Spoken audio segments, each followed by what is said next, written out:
ఒక అడవిలో ఒక పెద్ద బావి ఉంది.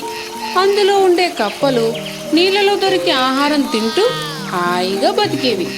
ఒకరోజు చిన్న కప్ప తన తల్లితో, అమ్మా అమ్మా, ఎప్పుడు ఈ బావిలోనే ఉండి బోరు కొట్టేసింది. బయట ప్రపంచం ఎలా ఉంటుందో నాకు తెలీదు.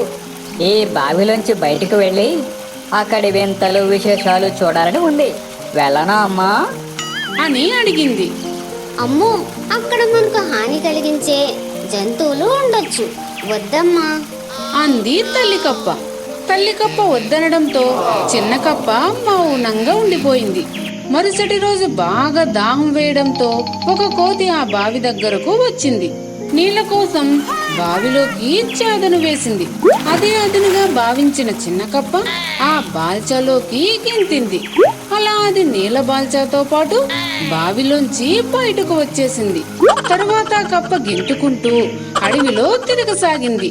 పచ్చని చెట్లు, రంగురంగుల పువ్వులు చూసి ఎంతో మురిసిపోయింది. ఆహా, ఈ పువ్వులు ఎంత కలర్ఫుల్ గా ఉన్నాయి. బయట ప్రపంచం ఎంత బాగుంటుంది అనుకోలేదు. అర్రే, ఎంతకాలం ఈ ఆనందాన్ని నేను చాలా మిస్ అయ్యానే అనుకుంటూ సంబరంగా ఎగిరి గంతులు వేసింది. ఆ తరువాత ఆ కప్ప వెలుగుతున్న రంగురంగుల దీపాన్ని చూస్తూ ఆశ్చర్యపోయింది. ఓరి నాయనోయ్, ఏం ప్రపంచంరా బాబు ఇది. కళ్ళు మిరిమిట్లు కొలిపి కాంతిలో ఎవరైనా డాన్స్ చేయకుండా ఉండగలరా అనుకుంటూ ఆనందంతో డాన్స్ చేసింది. అలా చాలా సంతోషంగా అడవిలో తిరుగుతున్న ఆ కప్పను కాస్త దూరంలో ఉన్న పాము చూసింది. అది గమనించిన ఆ కప్ప, అమ్మ బాబోయ్, ఎంత పెద్ద పాము. ఆ పాముకి చిక్కాను, నమిలి మింగేస్తాది అని భయంతో పరుగులు తీసింది. ఆ పాముకి కనిపించకుండా పొదలమాటున దాక్కుంది. పాము వెళ్లిపోయాక అది కాస్త ఊపిరి పీల్చుకుందో లేదో ఇంతలో చెట్టు కొమ్మ మీద ఉన్న గ్రద్ద కప్పను చూసింది.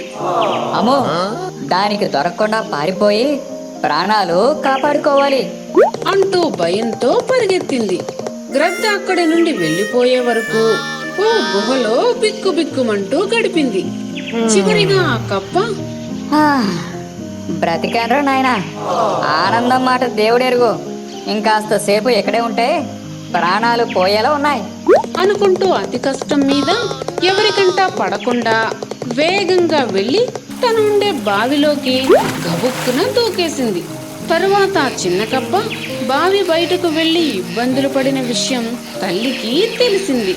చూడమ్మా, బయట ప్రపంచాన్ని చూడాలనుకోవడం తప్పు కాదు, కానీ రాగల ప్రమాదాలను అంచనా వేయకుండా తొందరపడి నిర్ణయం తీసుకోవడం సరికాదు. అందుకే మనం ఏ పని చేయాలనుకున్నా కాస్త ముందు వెనుకలు ఆలోచించాలి అని వివరించి చెప్పింది తల్లికప్ప.